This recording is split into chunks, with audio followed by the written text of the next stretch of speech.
कलकत्ता में एक अजीब सी उदासी छाई हुई थी। आसमान में बादल थे, लेकिन बारिश नहीं हो रही थी। हवा में एक नमी थी जो त्वचा से चिपक जाती थी। मैं अपने कमरे में बैठा हुआ था, खिड़की के पास, और बाहर सड़क को देख रहा था। सड़क पर लोग अपने अपने कामों में व्यस्त थे। कुछ दुकानदार अपनी दुकानें खोल रहे थे, कुछ बच्चे स्कूल जा रहे थे, रिक्शे वाले अपने रिक्शों को खींच रहे थे। यह कलकत्ता की सामान्य सुबह थी। मैं अपनी नई कहानी पर काम कर रहा था। यह कहानी एक ऐसे आदमी के बारे में थी जो अपनी पूरी जिंदगी एक झूठ जी रहा था।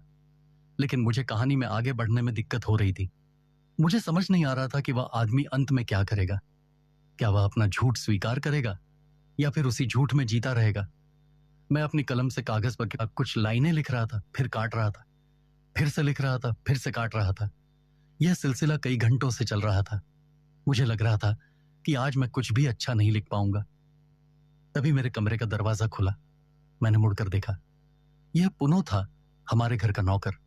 वह एक बुजुर्ग व्यक्ति था जो पिछले 10 सालों से हमारे घर में काम कर रहा था। उसके बाल सफेद हो चुके थे और चेहरे पर झुर्रियां थीं, लेकिन उसकी आंखों में अभी भी चमक थी। अजीत बाबू, उसने कहा, ब्योमकेश बाबू आपको बुला रहे हैं। वह कह रहे हैं कि तुरंत आइए। मैंने अपनी कलम रखी। क्या हुआ?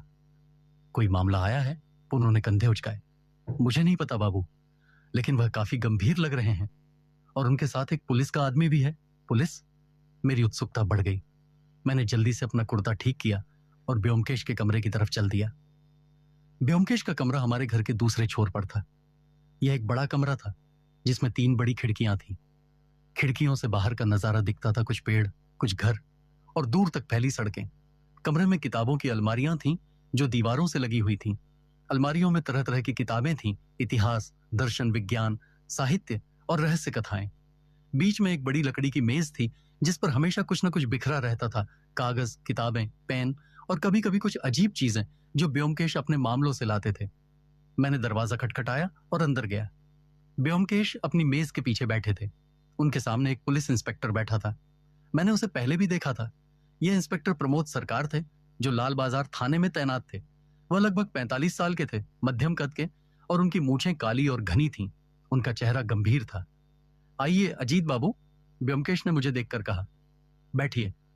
इंस्पेक्टर साहब एक बहुत ही दिलचस्प मामला लेकर आए हैं। मैं एक कुर्सी पर बैठ गया। इंस्पेक्टर ने मुझे देखा और सिर हिलाया। नमस्ते अजीत बाबू, आपकी कहानियां पढ़ता हूं मैं, बहुत अच्छी लिखते हैं। धन्यवाद, मैंने कहा। तो क्या मामला है? इंस्पेक्टर ने एक गहरी सांस ली। कल रात सिटी पब्लिक लाइब्रेरी में एक मौत हुई है, प्रोफेसर वीरेंद्रनाथ बसु की। आप उनके बारे में जानते हैं? मैंने सोचते हुए कहा। हाँ, नाम तो सुना है। वह इतिहासकार है ना? काफी प्रसिद्ध भी हैं। थे, इंस्पेक्टर ने सुधारा। अब वह मर चुके हैं। मौत कैसे हुई? ब्योमकेश ने पूछा। इंस्पेक्टर ने अपना नोटबुक खोला और पढ़ना शुरू किया। प्रोफेसर बसु कल शाम 6:30 बजे लाइब्रेरी पहुंचे थे। वह पिछले 3 महीनों से वहां नियमित रूप से आ रहे थे, कुछ दुर्लभ पांडुलिपियों पर शोध करने के लिए। कल रात वह लाइब्रेरी के एक विशेष कमरे में काम कर रहे थे। यह कमरा रिजर्व सेक्शन कहलाता है, जहां सबसे मूल्यवान पांडुलिपियां रखी जाती हैं। और फिर? मैंने पूछा।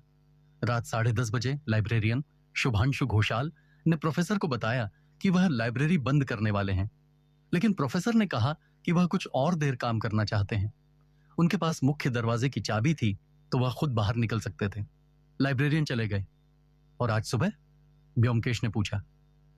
आज सुबह 8 बजे जब लाइब्रेरियन वापस आए तो उन्होंने देखा कि प्रोफेसर की गाड़ी अभी भी बाहर खड़ी है। वह अंदर गए। मुख्य दरवाजा अंदर से बंद था। उन्होंने अपनी चाबी से खोला। फिर वह उस रिजर्व सेक्शन के कमरे तक गए। वह दरवाजा भी बंद था। उन्होंने दस्तक दी, लेकिन कोई जवाब नहीं मिला। फिर उन्होंने अपनी चाबी से वह दरवाजा भी खोला और अंदर? इंस्पेक्टर रुक गए। उनके चेहरे पर एक अजीब सा भाव आया। अंदर क्या था? मैंने उत्सुकता से पूछा। प्रोफेसर बसु फर्श पर गिरे हुए थे, मृत। उनका चेहरा भयानक भय से विकृत था। आंखें खुली हुई थीं और सबसे अजीब बात, उनके दोनों कानों में रुई ठूंसी हुई थी। रुई? मैंने चौंकते हुए पूछा। कानों में? हाँ, बहुत गहराई से, जैसे उन्होंने बहुत जोर से अपने कानों में ठूंसा हो। कमरे में एक अजीब सी खामोशी छा गई। मैं सोच रहा था कि यह कितनी अजीब बात थी। कोई अपने कानों में रुई क्यों ठूंसेगा? ब्योमकेश आगे झुके। मौत का कारण क्या बताया गया है? डॉक्टर कहते हैं कि यह हृदय गति रुकने से हुई है। प्रोफेसर बसु एक गंभीर हृदय रोगी थे। उनका पहले भी 2 बार हार्ट अटैक आ चुका था। डॉक्टर का कहना है कि किसी गंभीर सदमे या अत्यधिक तनाव के कारण उनका दिल रुक गया। लेकिन सदमा किस बात का? ब्योमकेश ने पूछा। यही तो रहस्य है, इंस्पेक्टर ने कहा। कमरे में कोई नहीं था, कोई बाहरी चोट नहीं थी, कोई जहर नहीं था।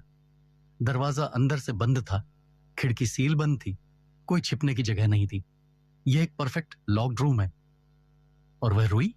मैंने पूछा। यही तो सबसे ज्यादा उलझाने वाली बात है, इंस्पेक्टर ने कहा। जैसे प्रोफेसर किसी आवाज से बचना चाह रहे थे। लेकिन वह कमरा ध्वनिरोधक है। ध्वनिरोधक? ब्योमकेश ने दिलचस्पी से पूछा।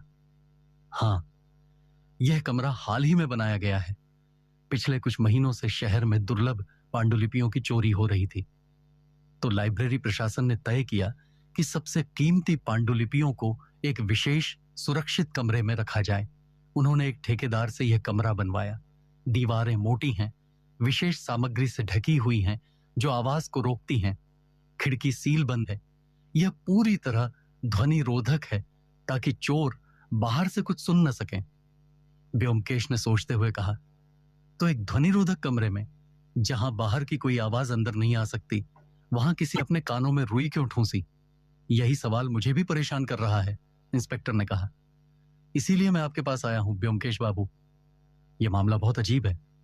मुझे लगता है कि यह एक साधारण मौत नहीं है, यहां कुछ और है। ब्योमकेश ने कुछ देर सोचा, फिर उन्होंने कहा, ठीक है, मैं यह मामला लेता हूं। कब चल सकते हैं? अभी, इंस्पेक्टर ने कहा। मेरी गाड़ी बाहर खड़ी है। ब्योमकेश ने मेरी तरफ देखा। चलोगे अजीत बाबू? मैंने बिना सोचे कहा, बिल्कुल। हम तीनों तैयार होकर बाहर निकले। बाहर एक पुलिस की जीप खड़ी थी। हम जीप में बैठ गए। इंस्पेक्टर ने ड्राइवर को इशारा किया और गाड़ी चल पड़ी। रास्ते में ब्योमकेश इंस्पेक्टर से और सवाल पूछते रहे। प्रोफेसर बसु किस तरह के व्यक्ति थे? इंस्पेक्टर ने कहा, मैंने कुछ लोगों से बात की है। सब कहते हैं कि वह एक बहुत प्रतिभाशाली विद्वान थे, लेकिन उनका स्वभाव थोड़ा कठोर था। वह बहुत मुखर थे, अपनी बात रखने में नहीं हिचकिचाते थे। इससे कई लोग नाराज रहते थे। जैसे? ब्योमकेश ने पूछा। उनका एक छात्र था, विनय मुखर्जी। प्रोफेसर ने उसके शोध प्रबंध को खारिज कर दिया था, काफी कठोर शब्दों में। विनय बहुत नाराज था। कहते हैं कि उसने धमकी भी दी थी। और कोई एक और इतिहासकार हैं, डॉक्टर सुनील चटर्जी। प्रोफेसर बसु ने एक सार्वजनिक व्याख्यान में उनके शोध की बहुत कड़ी आलोचना की थी।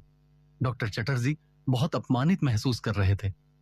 और लाइब्रेरियन शुभांशु घोषाल?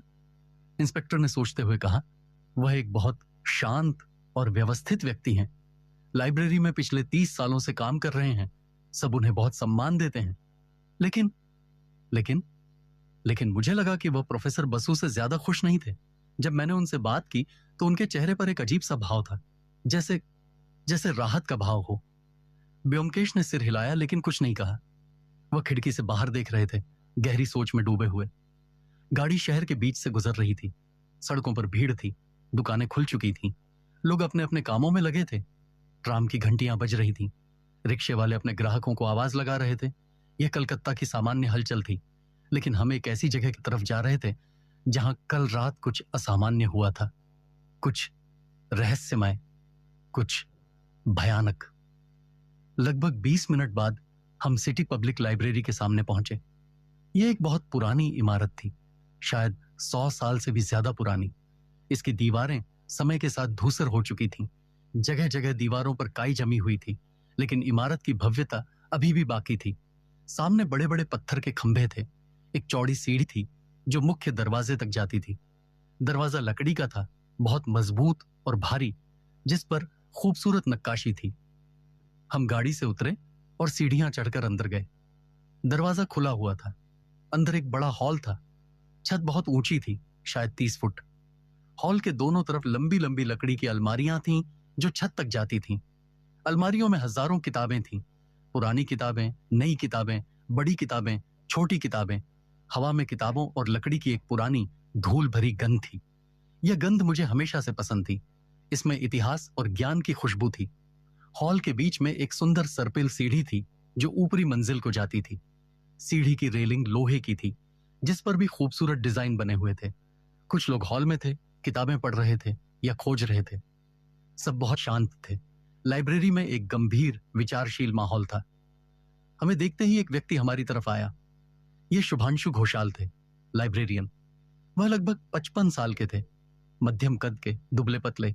उनके बाल सफेद हो रहे थे, उनकी आंखों पर मोटे चश्मे थे। वह एक साफ सुथरा सफेद कुर्ता और धोती पहने हुए थे। उनका चेहरा गंभीर था, लेकिन उसमें एक अजीब सी शांति भी थी। वह बहुत व्यवस्थित लग रहे थे। उनके बाल करीने से कंघी किए हुए थे। कुर्ते पर कोई सलवट नहीं थी, जूते चमक रहे थे। नमस्ते इंस्पेक्टर साहब, उन्होंने धीमी आवाज में कहा। यह आवाज भी बहुत संयमित थी, जैसे वह हर शब्द को सोच समझकर बोलते हों। नमस्ते शुभांशु बाबू, इंस्पेक्टर ने कहा। यह है ब्योमकेश बख्शी और यह है अजीत बाबू। ये इस मामले की जांच करेंगे। शुभांशु बाबू ने हमारी तरफ देखा। उनकी आंखों में एक पल के लिए कुछ चमका, शायद उत्सुकता, शायद चिंता। लेकिन यह इतनी जल्दी आया और गया कि मैं निश्चित नहीं हो सका। नमस्ते, उन्होंने कहा। मैं आपकी मदद करने के लिए तैयार हूं। यह एक बहुत ही दुखद घटना है। प्रोफेसर बसु एक महान विद्वान थे। हम वह कमरा देखना चाहते हैं जहां प्रोफेसर की मृत्यु हुई, ब्योमकेश ने कहा। जी जरूर, आइए मेरे साथ। शुभांशु बाबू हमें मुख्य हॉल के पीछे ले गए। वहां एक संकरा गलियारा था। गलियारे की दीवारें सादी थीं, जिन पर कुछ पुरानी तस्वीरें टंगी थीं, लाइब्रेरी के पुराने लाइब्रेरियनों की, कुछ प्रसिद्ध लेखकों की। फर्श लकड़ी का था जो हमारे कदमों की आवाज को गूंजाता था। गलियारे के अंत में एक दरवाजा था। यह दरवाजा बाकी लाइब्रेरी के दरवाजों से अलग था। यह नया लग रहा था, मजबूत लकड़ी का, मोटा, और एक भारी ताला लगा हुआ था। यह है रिजर्व सेक्शन, शुभांशु बाबू ने कहा। यह कमरा 2 महीने पहले बनाया गया था। उन्होंने अपनी जेब से चाबी निकाली और दरवाजा खोला। दरवाजा बहुत धीरे खुला, जैसे वह बहुत भारी हो। एक अजीब सी आवाज हुई, जैसे हवा किसी सीलबंद जगह से निकल रही हो। हम अंदर गए। कमरा छोटा था, लगभग 12 फुट लंबा और 10 फुट चौड़ा। छत सामान्य ऊंचाई की थी। दीवारें किसी विशेष सामग्री से ढकी हुई थीं, शायद फोम या कोई ध्वनि अवशोषक पदार्थ।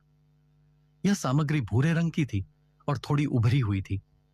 एक खिड़की थी, लेकिन वह पूरी तरह सीलबंद थी। खिड़की के शीशे मोटे थे, शायद 2 परतों के।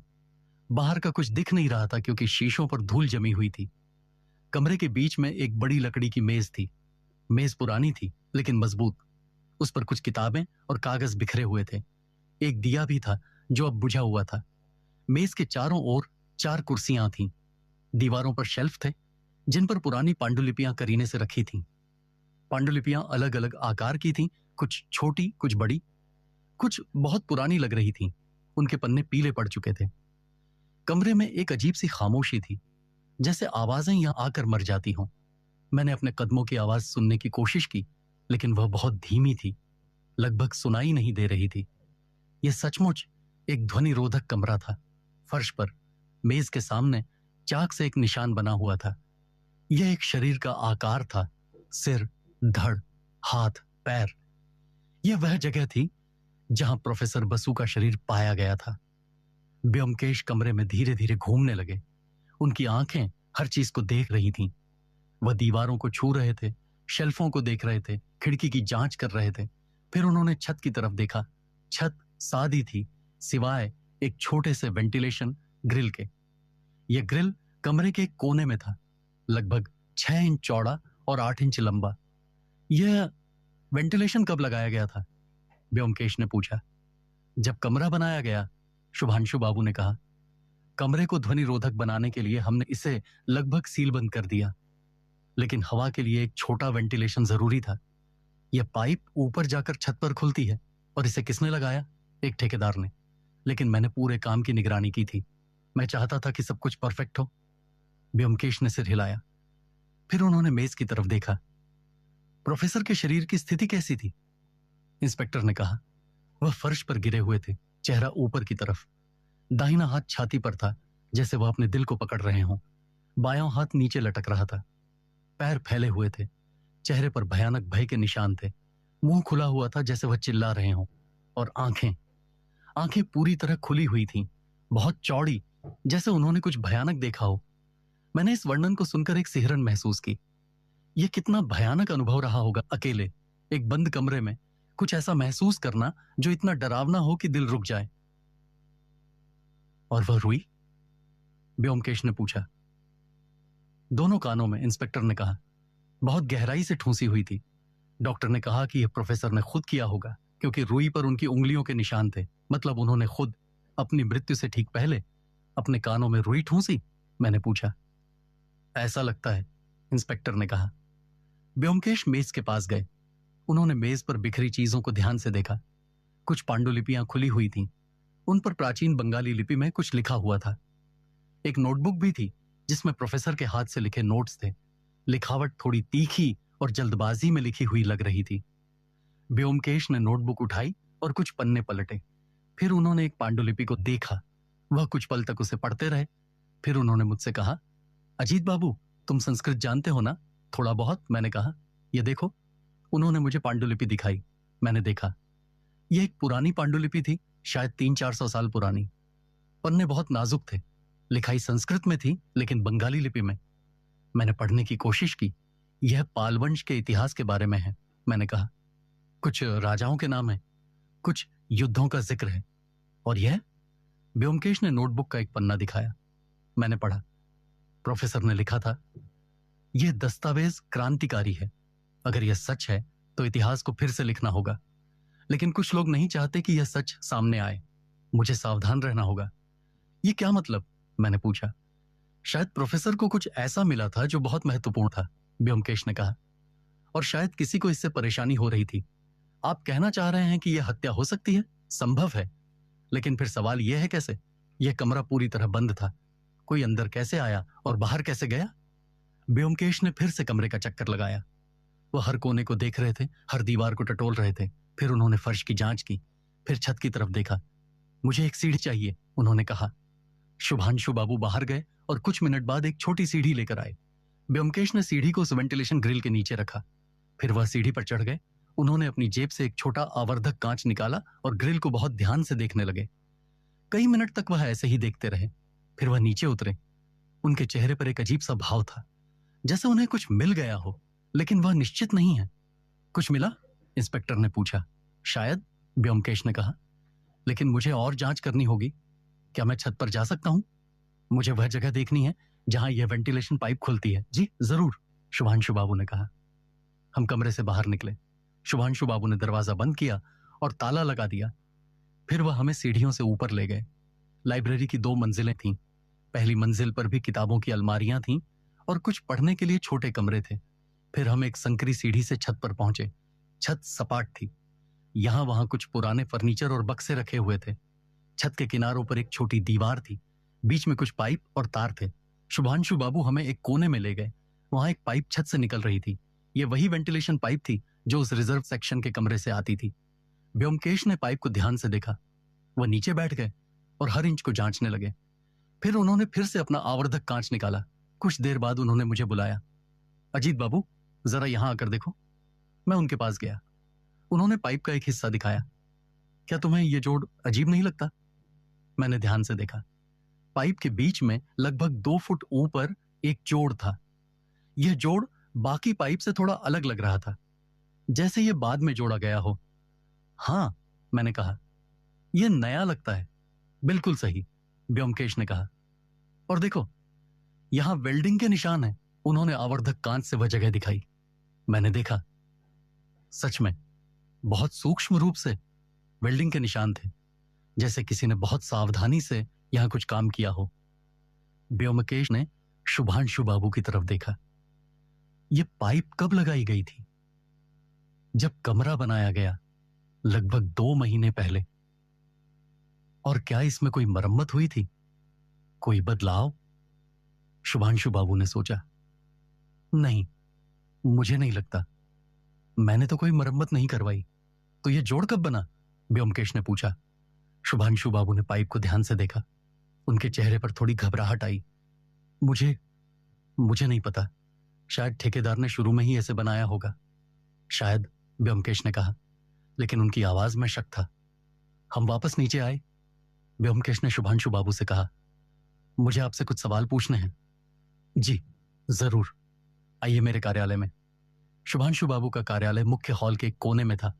यह एक छोटा कमरा था, लेकिन बहुत साफ सुथरा और व्यवस्थित। एक मेज थी जिस पर कुछ फाइलें करीने से रखी थीं। एक अलमारी थी जिसमें रजिस्टर थे। दीवार पर एक घड़ी थी और कुछ तस्वीरें, लाइब्रेरी की पुरानी तस्वीरें। हम बैठ गए। ब्योमकेश ने शुभांशु बाबू से पूछना शुरू किया, आप बताइए, कल रात क्या हुआ? शुरू से। शुभांशु बाबू ने गहरी सांस ली। उन्होंने अपने हाथों को मेज पर रखा।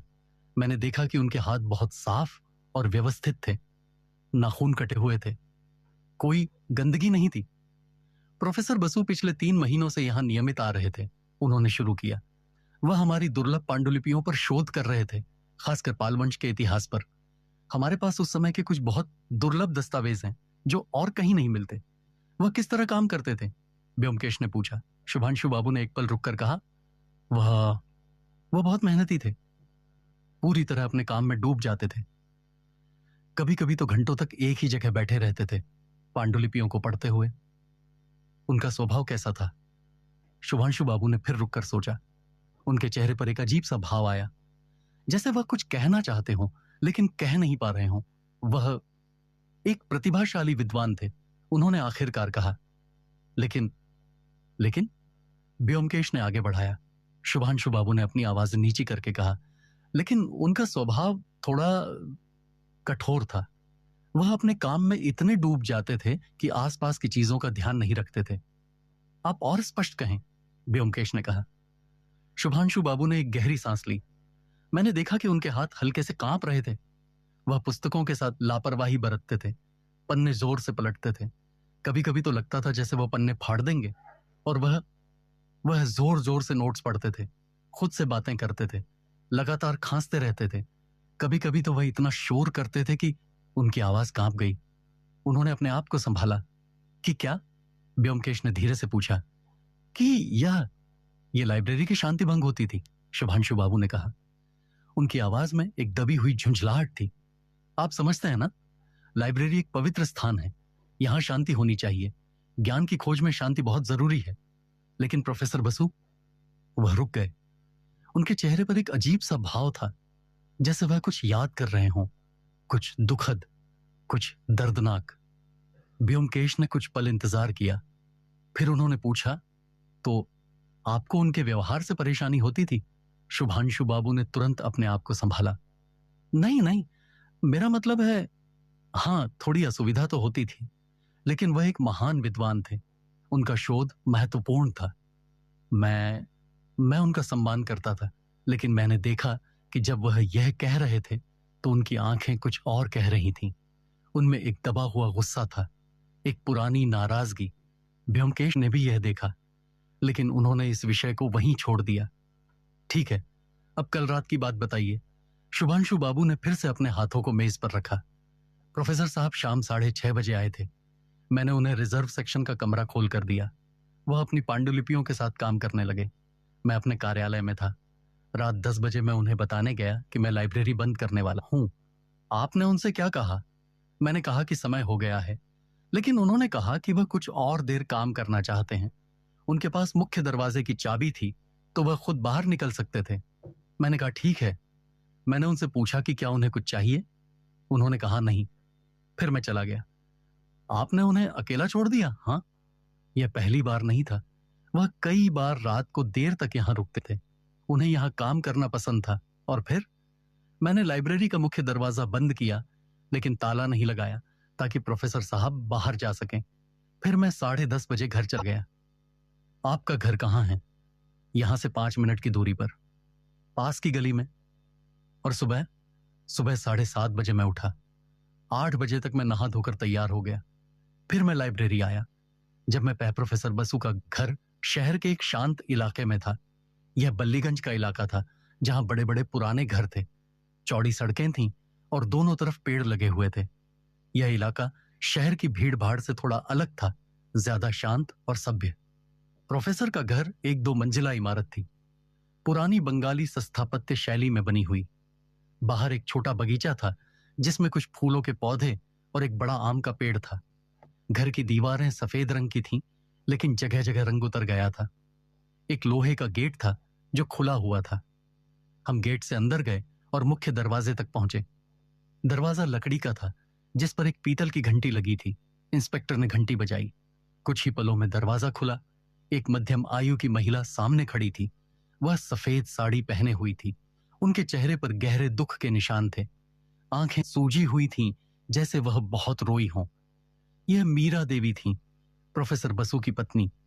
नमस्ते, इंस्पेक्टर ने कहा। मुझे बहुत दुख है आपकी हानि पर।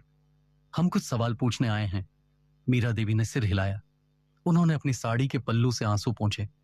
आइए अंदर। हम अंदर गए। घर के अंदर एक बड़ा हॉल था। दीवारों पर तस्वीरें टंगी हुई थीं। परिवार की तस्वीरें, प्रोफेसर बसु की तस्वीरें, विभिन्न सम्मेलनों और कार्यक्रमों में। एक कोने में एक बड़ी किताबों की अलमारी थी जो छत तक जाती थी। अलमारी में सैकड़ों किताबें थीं, इतिहास, पुरातत्व, दर्शन। बीच में फर्नीचर था, एक बड़ा सोफा, कुछ कुर्सियां और एक छोटी मेज। हम बैठ गए। मीरा देवी ने हमें पानी दिया। फिर वह हमारे सामने बैठ गईं। उनके हाथ कांप रहे थे। मैं जानती हूं कि यह बहुत कठिन समय है आपके लिए, व्योमकेश ने धीरे से कहा, लेकिन मुझे कुछ सवाल पूछने हैं। यह आपके पति की मौत की सच्चाई जानने के लिए जरूरी है। मीरा देवी ने सिर हिलाया। पूछिए, मैं कुछ भी बताने के लिए तैयार हूं। आपके पति पिछले कुछ महीनों से किस विषय पर शोध कर रहे थे? मीरा देवी ने एक गहरी सांस ली। वह पालवंश के इतिहास पर काम कर रहे थे। उन्हें सिटी पब्लिक लाइब्रेरी में कुछ दुर्लभ पांडुलिपियां मिली थीं। वह बहुत उत्साहित थे। कहते थे कि यह उनके करियर की सबसे बड़ी खोज होगी। उन्होंने आपको बताया कि उन्हें क्या मिला? हाँ, कुछ कुछ। वह कहते थे कि उन पांडुलिपियों में ऐसी जानकारी है जो इतिहास को बदल देगी, कुछ ऐसा जो पहले कभी सामने नहीं आया। और वह क्या था?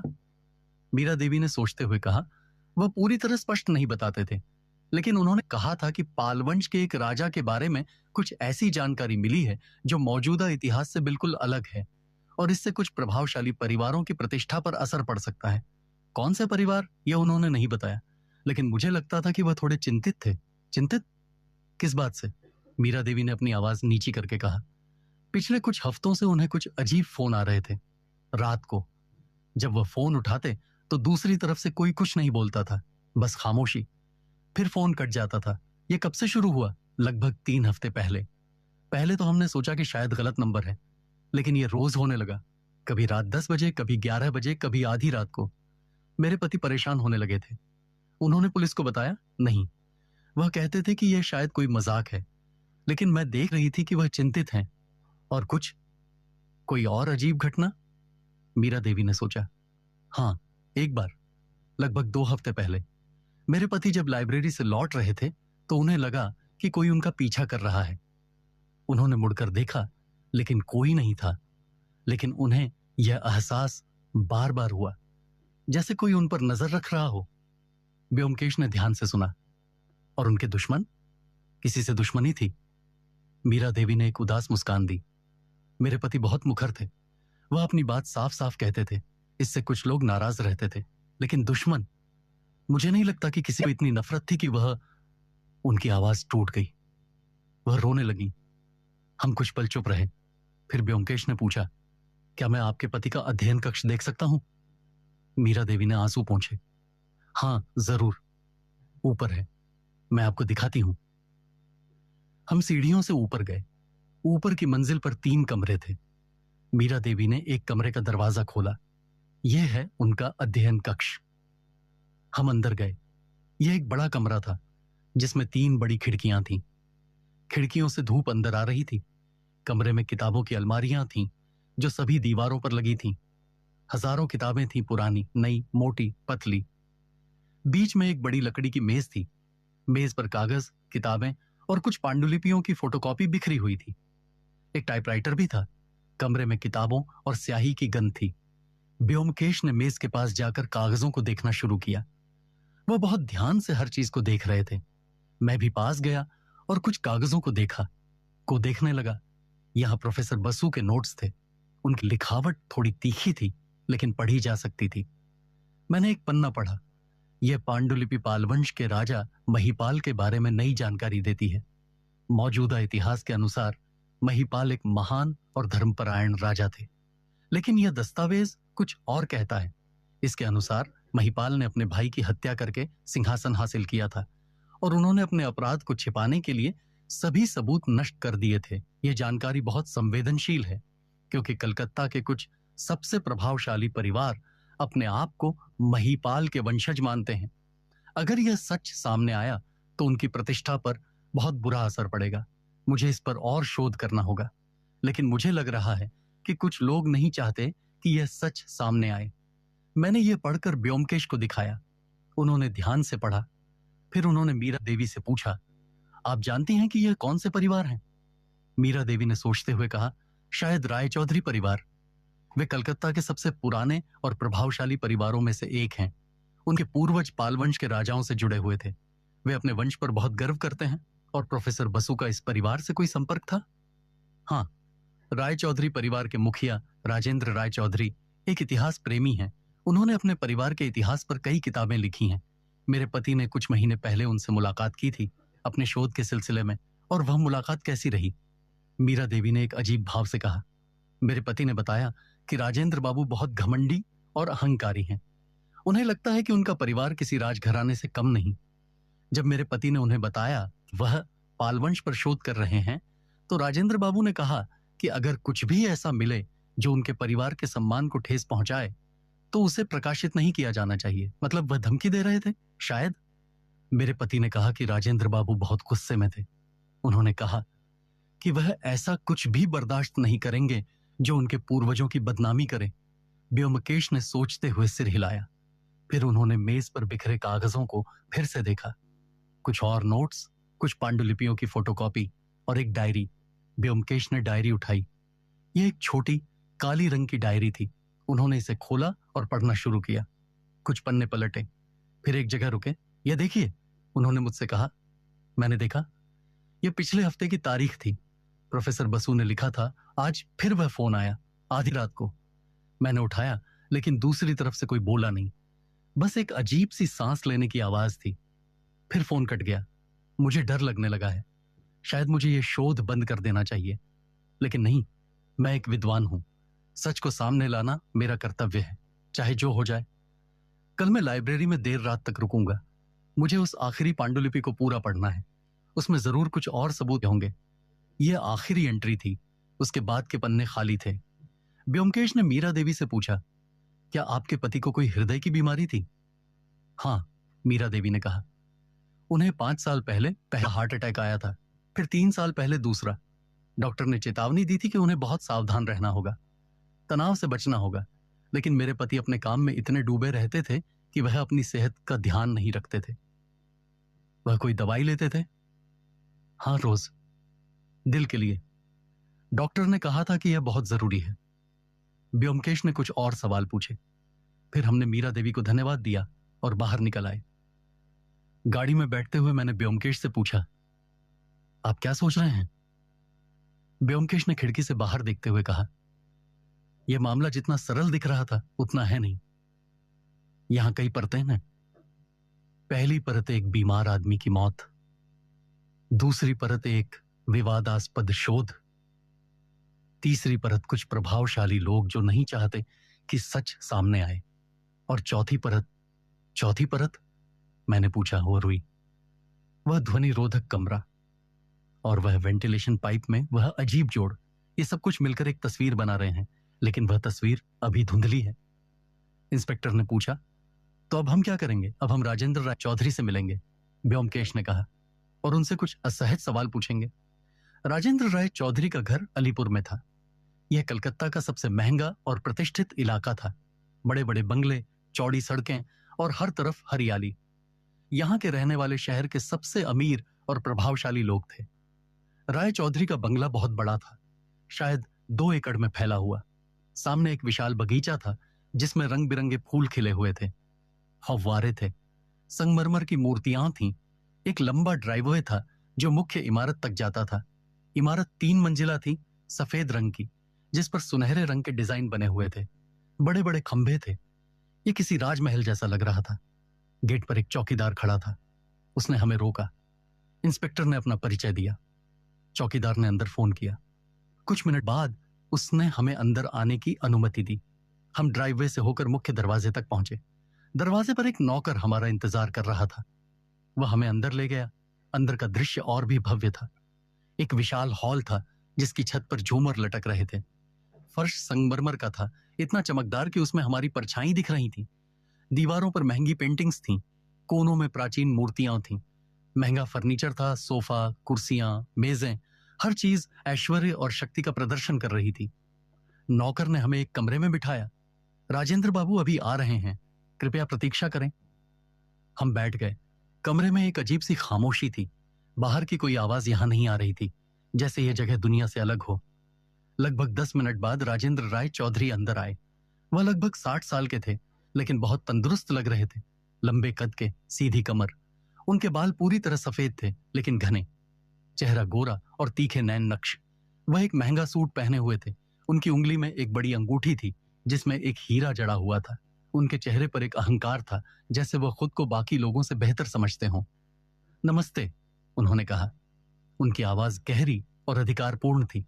मैं राजेंद्र राय चौधरी हूं। आप लोग कौन हैं? इंस्पेक्टर ने परिचय दिया। मैं इंस्पेक्टर प्रमोद सरकार हूं। यह हैं ब्योमकेश बख्शी और अजीत बाबू। हम प्रोफेसर वीरेंद्रनाथ बसु की मौत की जांच कर रहे हैं। राजेंद्र बाबू के चेहरे पर एक पल के लिए कुछ चमका, शायद आश्चर्य, शायद कुछ और। लेकिन यह इतनी जल्दी आया और गया कि मैं निश्चित नहीं हो सका। हां, मैंने सुना, उन्होंने कहा। बहुत दुखद। प्रोफेसर बसु एक प्रतिभाशाली विद्वान थे। आप उन्हें जानते थे? ब्योमकेश ने पूछा। हां, थोड़ा। वह कुछ महीने पहले मुझसे मिलने आए थे। उन्हें पाल वंश के इतिहास में दिलचस्पी थी और मेरे परिवार का संबंध उस वंश से है। वह मुलाकात कैसी रही? राजेंद्र बाबू ने एक अजीब मुस्कान दी। वह शैक्षणिक थी। हमने इतिहास के बारे में बात की। बस इतना ही? ब्योमकेश ने पूछा। उनकी आवाज में एक धार थी। राजेंद्र बाबू ने ब्योमकेश को ध्यान से देखा। आप क्या कहना चाह रहे हैं? मैं कह रहा हूं कि हमें पता है कि प्रोफेसर बसु कुछ ऐसी जानकारी पर काम कर रहे थे जो आपके परिवार के लिए असुविधाजनक हो सकती थी। राजेंद्र बाबू का चेहरा सख्त हो गया। उनकी आंखों में गुस्सा चमका। सावधान रहिए ब्योमकेश बाबू, आप किस तरह के आरोप लगा रहे हैं? मैं कोई आरोप नहीं लगा रहा, बस तथ्य बता रहा हूं। प्रोफेसर बसु को कुछ पांडुलिपियां मिली थीं जो बताती हैं कि पालवंश के राजा महिपाल ने अपने भाई की हत्या करके सिंहासन हासिल किया था और आपका परिवार खुद को महिपाल का वंशज मानता है। राजेंद्र बाबू खड़े हो गए। उनका चेहरा गुस्से से लाल हो गया था। यह बकवास है, यह सब झूठ है। मेरे पूर्वज महान और धर्मपरायण थे। जो भी यह कहता है वह झूठा है। तो क्या आप कह रहे हैं कि वह पांडुलिपियां झूठी हैं? हाँ, या तो झूठी हैं या फिर गलत व्याख्या की गई हैं। प्रोफेसर बसु एक महत्वाकांक्षी आदमी थे। वह प्रसिद्धि चाहते थे, इसलिए वह ऐसी विवादास्पद बातें फैला रहे थे। आपको उनसे नफरत थी? नफरत? राजेंद्र बाबू ने थोड़ा संयम से कहा। नहीं, लेकिन मैं उनकी झूठी बातों को बर्दाश्त नहीं कर सकता था। मैंने उन्हें चेतावनी दी थी कि अगर उन्होंने ऐसा कुछ भी प्रकाशित किया तो मैं कानूनी कार्रवाई करूंगा। सिर्फ कानूनी? ब्योमकेश ने धीरे से पूछा। राजेंद्र बाबू ने ब्योमकेश को घूरा। आप क्या कहना चाह रहे हैं? क्या आप सोच रहे हैं कि मैंने उनकी हत्या की? मैंने ऐसा नहीं कहा, लेकिन आप यही सोच रहे हैं। देखिए, मैं एक सम्मानित व्यक्ति हूं। मेरे पास शक्ति है, प्रभाव है।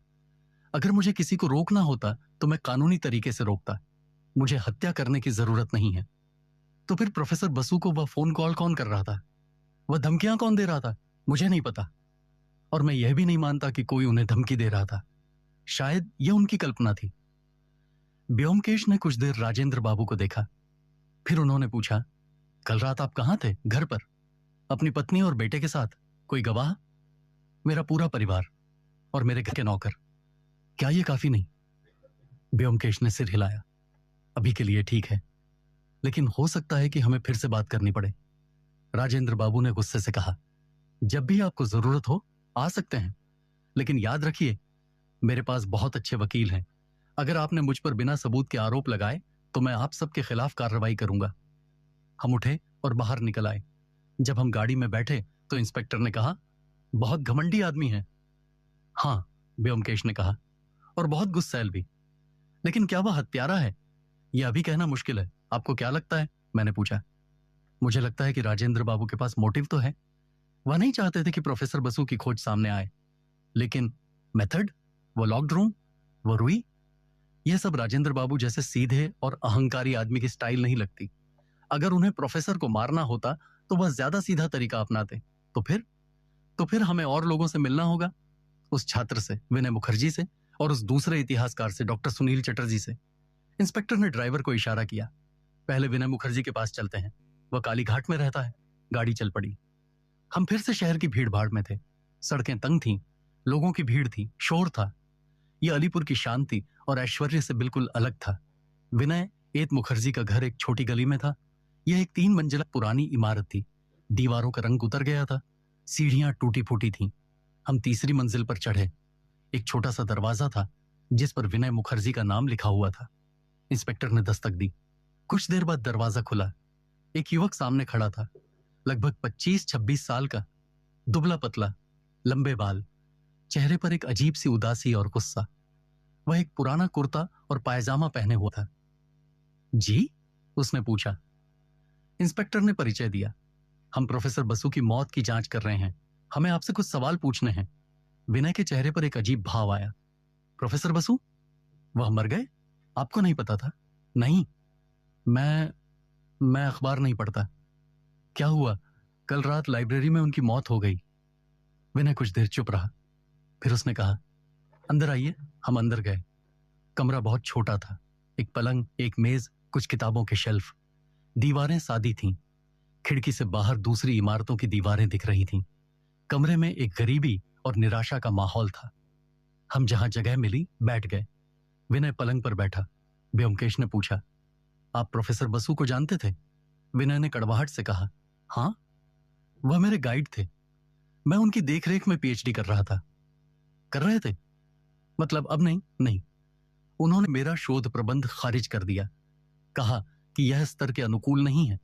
कहा कि मुझ में शोध की क्षमता नहीं है। और यह कब हुआ? 6 महीने पहले। उसके बाद से मेरी पूरी जिंदगी बर्बाद हो गई। विनय की आवाज में गहरा दर्द और गुस्सा था। वह अपनी मुट्ठियां भींच रहा था। आप थोड़ा विस्तार से बताइए, ब्योमकेश ने कहा। विनय ने एक लंबी सांस ली। मैंने 3 साल मेहनत की थी उस शोध प्रबंध पर। 3 साल, रात रात भर जागकर किताबें पढ़ी, पांडुलिपियां खोजी, विश्लेषण किया। मैंने सोचा था कि यह मेरे करियर की शुरुआत होगी, लेकिन प्रोफेसर बसु ने एक झटके में सब कुछ खत्म कर दिया। उन्होंने क्या कहा? उन्होंने कहा कि मेरा विश्लेषण सतही है, कि मेरे तर्क कमजोर हैं, कि मुझे और गहराई से सोचना चाहिए था। और फिर उन्होंने मेरे सामने मेरा पूरा शोध प्रबंध खारिज कर दिया। 3 साल की मेहनत एक पल में। विनय की आवाज कांप गई। उसकी आंखों में आंसू आ गए। मैं टूट गया। मेरा विश्वविद्यालय ने मुझे निकाल दिया। मेरी स्कॉलरशिप बंद हो गई। मेरे पास पैसे नहीं थे। मैं कर्ज में डूब गया। मेरी मंगेतर ने मुझे छोड़ दिया। मेरी पूरी जिंदगी बर्बाद हो गई। और आपको प्रोफेसर बसु से गुस्सा था? विनय ने सीधे ब्योमकेश की आंखों में देखा। गुस्सा? मैं उनसे नफरत करता था। मैं उनकी मौत की कामना करता था। हाँ, मैं इतनी नफरत करता था। कमरे में एक तनावपूर्ण खामोशी छा गई। कल रात आप कहाँ थे? ब्योमकेश ने पूछा। नहीं। अब कमरे में? कोई गवाह नहीं? मैं अकेला रहता हूं। आप लाइब्रेरी गए थे? नहीं, मैं महीनों से लाइब्रेरी नहीं गया। ब्योमकेश ने कुछ और सवाल पूछे। विनय ने जवाब दिए, लेकिन उसकी आवाज में वही कड़वाहट और गुस्सा बना रहा।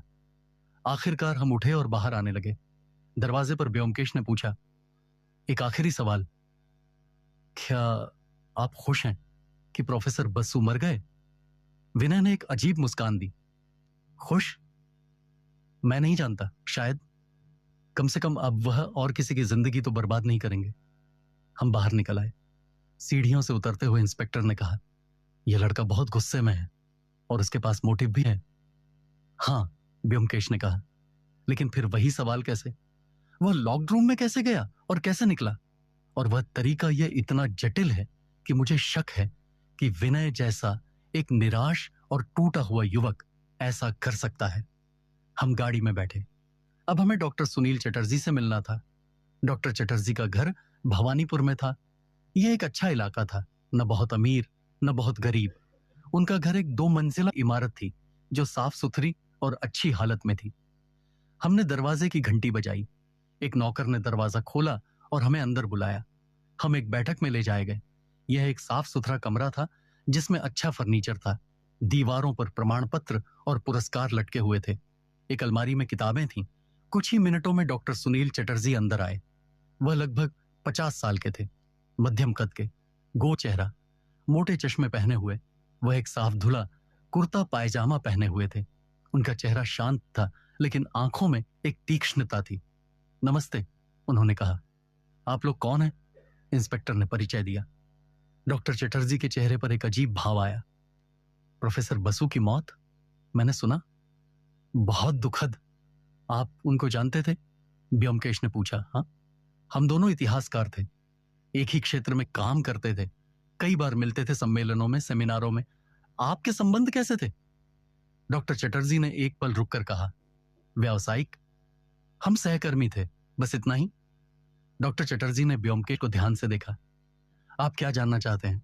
मैं जानना चाहता हूं कि क्या आप और प्रोफेसर बसु के बीच कोई मतभेद थे? डॉक्टर चटर्जी ने एक छोटी सी हंसी दी। मतभेद?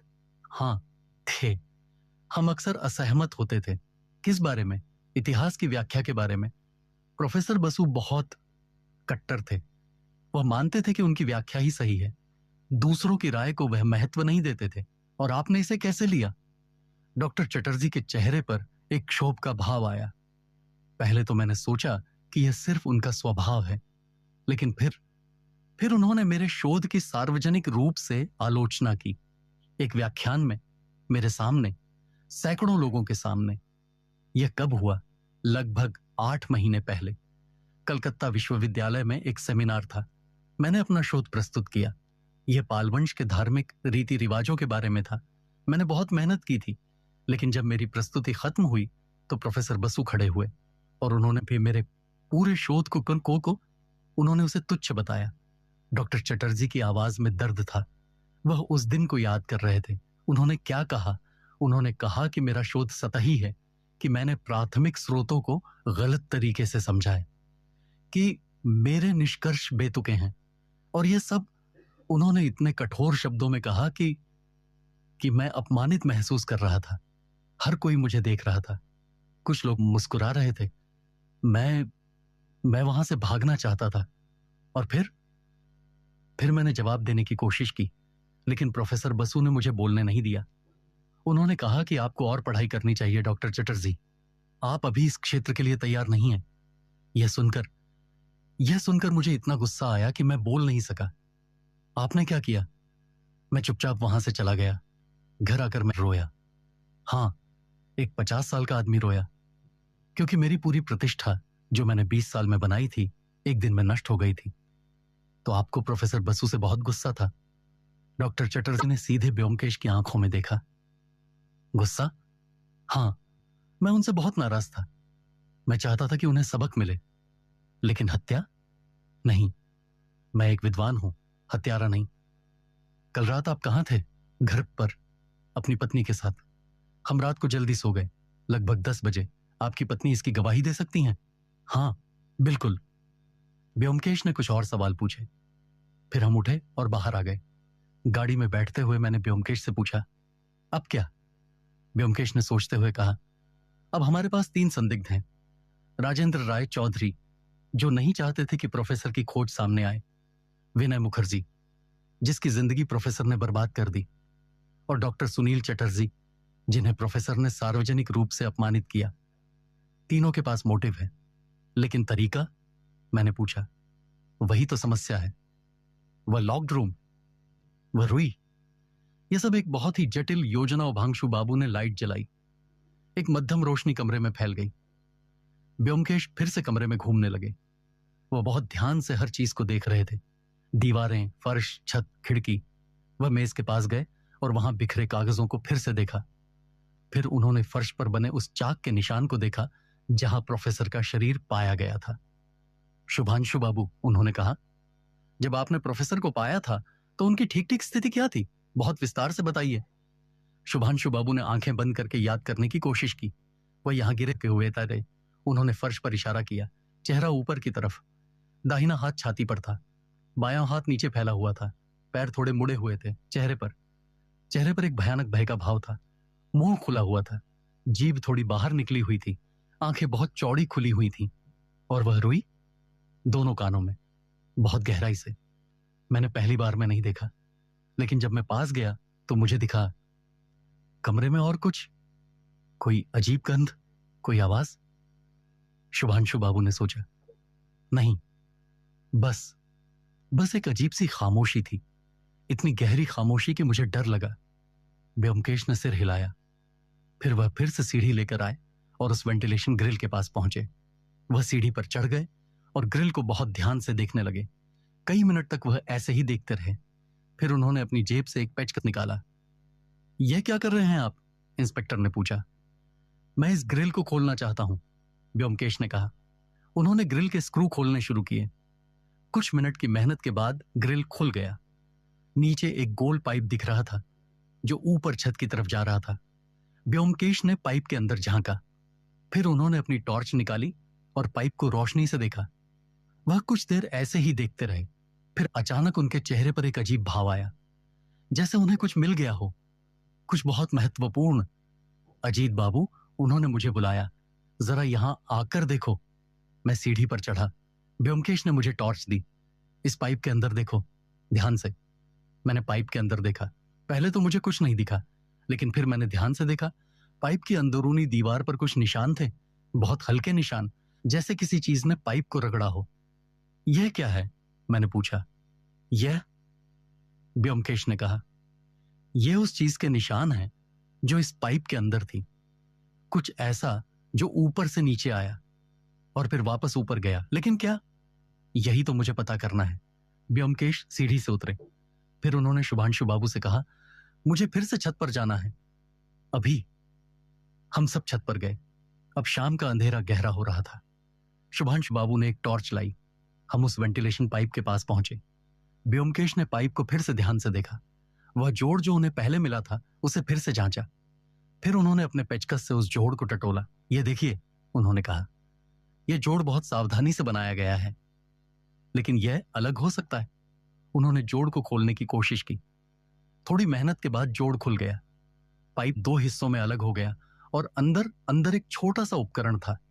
यह एक धातु का बॉक्स था, लगभग 6 इंच लंबा और 4 इंच चौड़ा। उस पर कुछ तार और एक छोटा स्पीकर लगा हुआ था।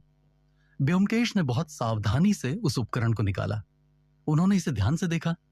यह क्या है? इंस्पेक्टर ने पूछा। ब्योमकेश के चेहरे पर एक अजीब मुस्कान आई। यह, उन्होंने कहा, यह वह हथियार है जिससे प्रोफेसर बसु को मारा गया। यह एक इंफ्रासाउंड जनरेटर है। इंफ्रासाउंड? मैंने पूछा। हाँ, इंफ्रासाउंड वह ध्वनि है जो मानव कान सुन नहीं सकता।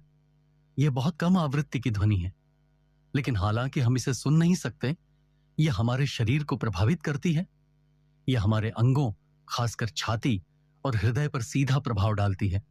यह गंभीर बेचैनी, घबराहट और भयानक आतंक पैदा कर सकती है। ब्योमकेश ने आगे समझाया। जब यह उपकरण चालू होता है तो यह इंफ्रासाउंड उत्पन्न करता है। यह ध्वनि पाइप के माध्यम से नीचे कमरे में जाती है। वहां बैठा व्यक्ति इसे सुन नहीं सकता, लेकिन महसूस करता है। उसे लगता है कि कुछ बहुत गलत हो रहा है। उसका दिल तेज धड़कने लगता है, सांस फूलने लगती है। एक गहरा, अस्पष्ट डर उस पर हावी हो जाता है। और प्रोफेसर बसु, जो पहले से ही हृदय रोगी थे, मैंने कहा, वह इस अचानक आतंक को सहन नहीं कर सके। उनका दिल रुक गया। बिल्कुल सही, व्योमकेश ने कहा, और इसीलिए उन्होंने अपने कानों में रुई ठूंसी। वह महसूस कर रहे थे कि कुछ उन्हें प्रभावित कर रहा है। उनका दिमाग उन्हें बता रहा था कि यह कोई आवाज है। इसलिए उन्होंने अपने कान बंद करने की कोशिश की, लेकिन इंफ्रासाउंड कानों से नहीं, शरीर के माध्यम से काम करता है। रुई बेकार थी। इंस्पेक्टर ने उस उपकरण को देखा। लेकिन यह यहां कैसे आया? किसने लगाया? ब्योमकेश ने धीरे से कहा, वही व्यक्ति जिसकी इस पाइप तक आसान पहुंच थी। वही व्यक्ति जो जानता था कि प्रोफेसर बसु कब उस कमरे में अकेले होंगे। वही व्यक्ति जो हर रात यहां था। उन्होंने शुभांशु घोषाल की तरफ देखा। शुभांशु बाबू खड़े थे, बिल्कुल शांत। उनके चेहरे पर कोई भाव नहीं था, लेकिन उनकी आंखों में एक अजीब सी स्वीकृति थी। आप जानते थे? ब्योमकेश ने धीरे से कहा। आप हमेशा से जानते थे। शुभांशु बाबू ने कुछ नहीं कहा। वह बस खड़े रहे, अपने हाथों को सामने बांधे हुए। ब्योमकेश ने आगे कहा, आप एक बहुत ही व्यवस्थित व्यक्ति हैं शुभांशु बाबू। आपको शांति पसंद है। लाइब्रेरी आपके लिए सिर्फ एक काम की जगह नहीं है, यह आपका मंदिर है। आपने अपनी पूरी जिंदगी यहां बिताई है और आप चाहते हैं कि यहां हमेशा शांति रहे। शुभांशु बाबू की आंखों में एक चमक आई, लेकिन वह चुप रहे। लेकिन प्रोफेसर बसु ने उस शांति को भंग किया। ब्योमकेश ने कहा, वह जोर जोर से बोलते थे, खांसते थे, पन्ने जोर से पलटते थे, और यह आपके लिए असहनीय था क्योंकि आप मिसफोनिया से पीड़ित हैं। मिसफोनिया? इंस्पेक्टर ने पूछा। यह एक मनोवैज्ञानिक विकार है, ब्योमकेश ने समझाया। इसमें कुछ विशिष्ट ध्वनियां व्यक्ति में असहनीय क्रोध और पीड़ा पैदा करती हैं। खाने की आवाज, खांसने की आवाज, सांस लेने की आवाज, ये सामान्य लोगों के लिए छोटी चीजें हैं, लेकिन मिसफोनिया के रोगी के लिए ये असहनीय यातना है। ब्योमकेश ने शुभांशु बाबू की तरफ देखा। आप कितने समय से इस बीमारी से जूझ रहे हैं शुभांशु बाबू? कितने साल? शुभांशु बाबू ने धीरे से कहा, 20 साल। जब मैं 35 का था तब यह शुरू हुआ। यह पहली बार था जब वह बोले थे। और आपने किसी को नहीं बताया? ब्योमकेश ने कहा। किसे बताता? शुभांशु बाबू ने कहा। उनकी आवाज में एक गहरा दर्द था। कौन समझता? लोग कहते यह तो बस आवाज है, इसे नजरअंदाज कर दो, लेकिन वे नहीं जानते। वे नहीं जानते कि यह कैसा होता है जब हर छोटी सी आवाज आपके दिमाग में एक खंजर की तरह चुभती है। जब आप चीखना चाहते हैं लेकिन नहीं चीख सकते। जब आप भागना चाहते हैं लेकिन कहीं भाग नहीं सकते। उनकी आवाज कांप गई, लेकिन उन्होंने खुद को संभाला। मैंने लाइब्रेरियन की नौकरी इसलिए चुनी क्योंकि यहां शांति थी। लोग चुपचाप आते, किताबें पढ़ते, चुपचाप चले जाते। यह मेरे लिए स्वर्ग था। मैं खुश था। 30 साल तक मैं खुश था। लेकिन फिर प्रोफेसर बसु आए। ब्योमकेश ने कहा। हाँ, शुभांशु बाबू ने कहा। उनकी आवाज में अब गुस्सा आ रहा था। वह आए और उन्होंने सब कुछ बर्बाद कर दिया। वह इतना शोर करते थे, इतना, हर दिन घंटों। उनकी खांसी, उनके पन्ने पलटने की आवाज, उनका जोर से पढ़ना, ये मुझे पागल कर रहा था। आपने उन्हें बताया? हाँ, कई बार। मैंने विनम्रता से कहा कि कृपया थोड़ा शांत रहें, लेकिन वह हंसे। उन्होंने कहा, मैं काम कर रहा हूं, मुझे जैसे जरूरी लगे वैसे करूंगा। उन्होंने मेरी परवाह नहीं की, मेरी पीड़ा की परवाह नहीं की। शुभांशु बाबू के हाथ मुट्ठियों में बदल गए। उनका चेहरा तना हुआ था। फिर मैंने उन्हें उस नए रिजर्व सेक्शन में काम करने को कहा। मैंने सोचा कि वहां उस ध्वनि रोधक कमरे में मुझे उनकी आवाज नहीं सुनाई देगी, और कुछ दिन तक यह काम किया। मुझे शांति मिली। लेकिन फिर? ब्योमकेश ने पूछा। लेकिन फिर मुझे एहसास हुआ कि यह काफी नहीं है, क्योंकि मैं जानता था कि वह वहां हैं, अंदर शोर कर रहे हैं, मेरी शांति भंग कर रहे हैं। और यह विचार मुझे यातना दे रहा था। मैं रात को सो नहीं पाता था। मैं हर समय गुस्से में रहता था। मुझे लगने लगा कि मैं पागल हो जाऊंगा। तो आपने तय किया कि? हाँ, शुभांशु बाबू ने कहा। उनकी आवाज अब बहुत शांत थी, बिल्कुल सपाट। मैंने तय किया कि उन्हें रोकना होगा, हमेशा के लिए। आपने वह उपकरण कैसे बनाया? ब्योमकेश ने पूछा।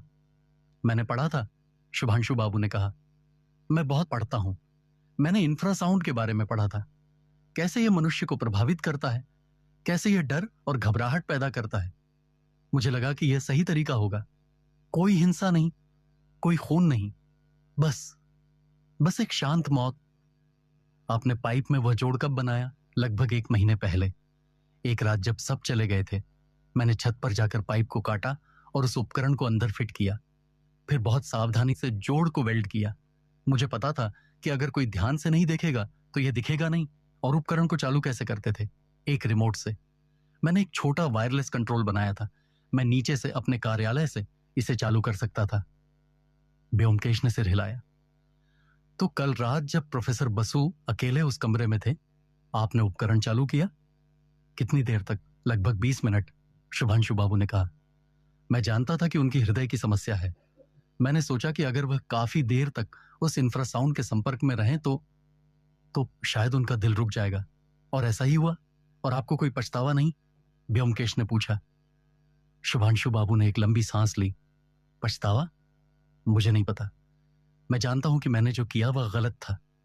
मैंने एक व्यक्ति का जीवन लिया, लेकिन साथ ही मुझे राहत भी मिली। मैंने एक व्यक्ति का जीवन लिया, लेकिन साथ ही मुझे राहत भी मिली। पहली बार 20 सालों में मुझे शांति मिली।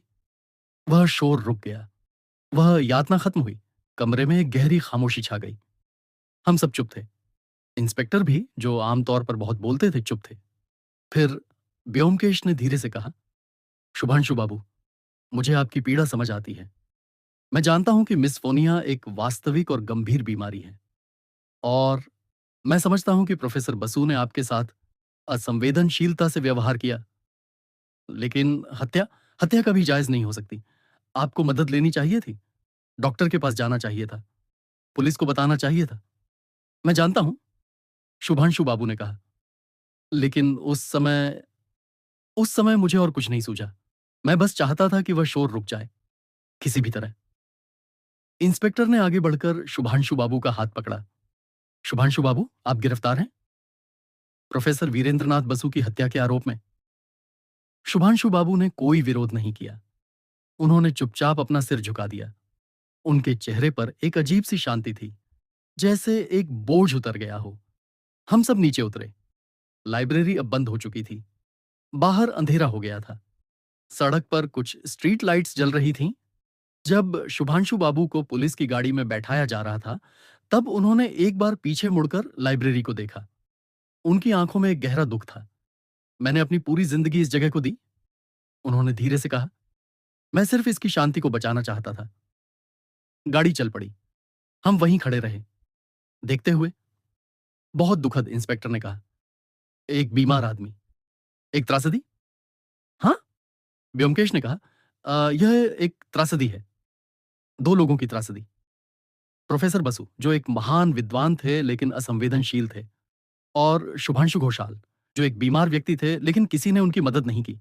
हम टैक्सी में बैठे और घर की तरफ चल दिए। रास्ते में हम चुप रहे। हर कोई अपने विचारों में खोया हुआ था। घर पहुंचकर मैं सीधे अपने कमरे में चला गया। मैं बहुत थक गया था, लेकिन मेरा दिमाग अभी भी उस पूरे मामले के बारे में सोच रहा था। मैं खिड़की के पास बैठ गया और बाहर देखने लगा। सड़क पर अब कम लोग थे। रात गहरा रही थी। कहीं दूर एक कुत्ता भौंक रहा था, कहीं कोई गा रहा था। मैंने सोचा, कितनी अजीब बात है। हम सब अपने अपने संघर्षों से लड़ रहे हैं। कोई शोर से परेशान है, कोई अपमान से, कोई अपनी टूटी हुई जिंदगी से। और कभी कभी ये संघर्ष इतने बड़े हो जाते हैं कि हम कुछ ऐसा कर बैठते हैं जिसका हमने कभी सोचा नहीं था। अगली सुबह मैं ब्योमकेश के कमरे में गया। वह अपनी मेज पर बैठे थे, कुछ नोट्स लिख रहे थे। सो पाए रात, उन्होंने पूछा। थोड़ा, मैंने कहा। आप? मैं भी। लेकिन मेरा दिमाग अभी भी उस मामले के बारे में सोच रहा है। आपको क्या लगता है, शुभांशु बाबू को क्या सजा होगी? ब्योमकेश ने सोचते हुए कहा, मुझे लगता है कि अदालत उनकी मानसिक स्थिति को ध्यान में रखेगी। मिसफोनिया एक वास्तविक बीमारी है। अगर अच्छे वकील मिल जाए तो शायद उन्हें फांसी की जगह कारावास मिले।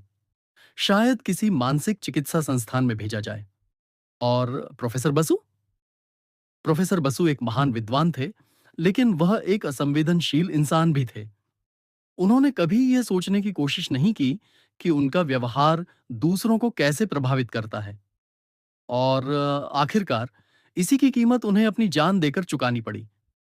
तो इस पूरे मामले से हमें क्या सीखना चाहिए? व्योमकेश ने मेरी तरफ देखा।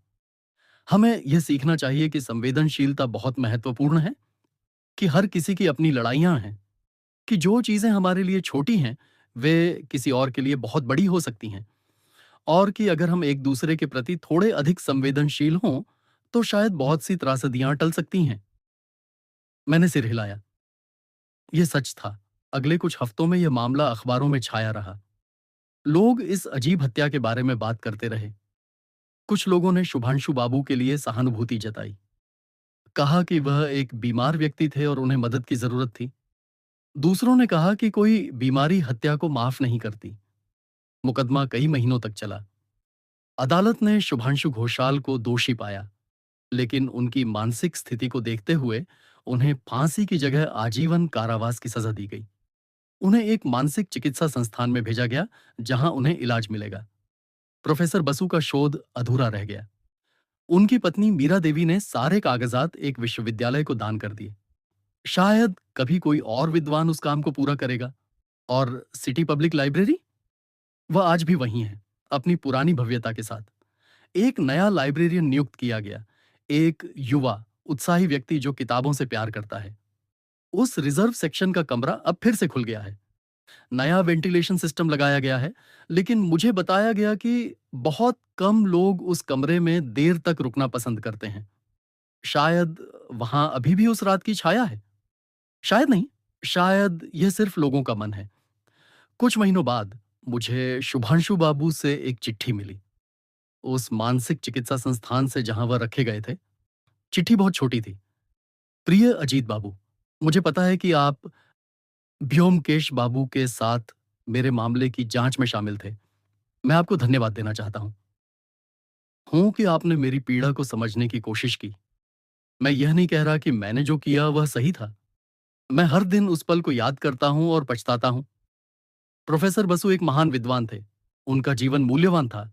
लेकिन मैं चाहता हूं कि लोग समझें कि मिसफोनिया सिर्फ एक सनक नहीं है। यह एक वास्तविक बीमारी है। और अगर मेरी कहानी किसी को मदद करती है, तो शायद प्रोफेसर बसु की मौत बेकार नहीं जाएगी। यहाँ इस संस्थान में मुझे वह शांति मिल रही है जो मैं हमेशा चाहता था। विडंबना यह है कि मुझे यह शांति जेल में मिली। आपका शुभांशु घोषाल। मैंने ये चिट्ठी ब्योमकेश को दिखाई। उन्होंने ध्यान से पढ़ी, फिर चुपचाप वापस मुझे दे दी। क्या आप जवाब देंगे? उन्होंने पूछा। हाँ, मैंने कहा। मैं उन्हें बताऊंगा कि उनकी कहानी ने मुझे बहुत कुछ सिखाया, कि मैं उनकी पीड़ा को समझता हूं। मैंने एक जवाब लिखा। मैंने शुभांशु बाबू को बताया कि मैं उम्मीद करता हूं कि वह अपने साथ शांति से रहना सीख जाएंगे, और कि उनकी कहानी ने मुझे और शायद बहुत से लोगों को यह सिखाया है कि संवेदनशीलता और समझ कितनी महत्वपूर्ण है। समय बीतता गया। महीने साल में बदल गए। वह मामला धीरे धीरे लोगों की यादों से धुंधला होने लगा। लेकिन कुछ लोगों के लिए यह हमेशा याद रहेगा। मेरे लिए ये एक सबक था, एक याद दिलाने वाला कि हम सब एक दूसरे से जुड़े हुए हैं। हमारे शब्द, हमारे कार्य, यहाँ तक कि हमारी आवाजें भी दूसरों को प्रभावित करती हैं। और कभी-कभी जिन चीजों को हम छोटा समझते हैं, वे किसी और के लिए बहुत बड़ी होती हैं।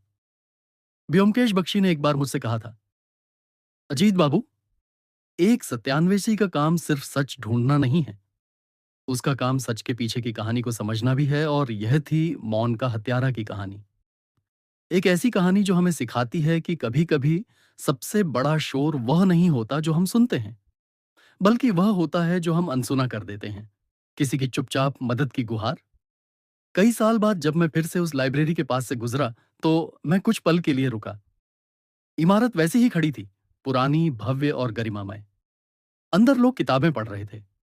शांति थी। लेकिन मुझे वह रात याद आई, वह बंद कमरा, वह अदृश्य हथियार, और दो लोग, एक जो शांति चाहता था, दूसरा जो ज्ञान चाहता था। दोनों सही थे अपनी जगह पर, लेकिन उनके बीच की खाई इतनी गहरी हो गई कि वह एक त्रासदी में बदल गई। मैं आगे बढ़ गया, लेकिन वह कहानी मेरे साथ रही, हमेशा के लिए।